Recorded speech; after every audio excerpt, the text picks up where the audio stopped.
Les pluies diluviennes de la nuit de vendredi à samedi ont fait gonfler la rivière Ndjili, qui est sortie de son lit.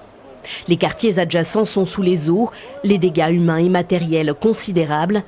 En ce dimanche, les habitants tentent de sauver leur peau, en pirogue pour les plus fortunés, à la nage pour ceux qui savent nager, ou à pied quand c'est encore possible. C'est vraiment triste ce qu'il se passe. On a beaucoup perdu.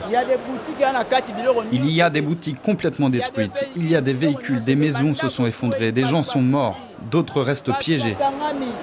Si vous avez un drone, faites-le décoller et vous verrez des gens qui se sont même réfugiés sur les toits de leur maison. La rivière Ndjili se trouve à la jonction de 4 communes de la capitale congolaise. Massina, Ndjili, Matete et Limete.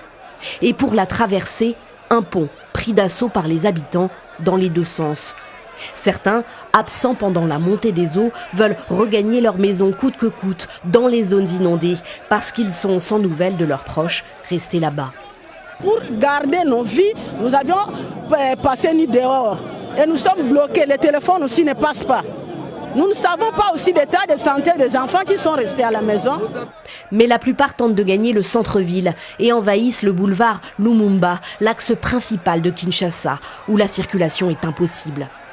La colère est générale. Les inondations sont régulières dans la capitale pendant la saison des pluies, particulièrement forte en avril. Ce que nous demandons au gouvernement, c'est de nous construire des routes secondaires.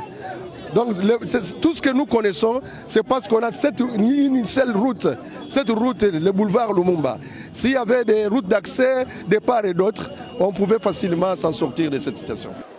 Kinshasa et ses 17 millions d'habitants souffrent d'une urbanisation chaotique, du manque d'entretien des routes et des voies d'évacuation des eaux, souvent bouchées par des immondices.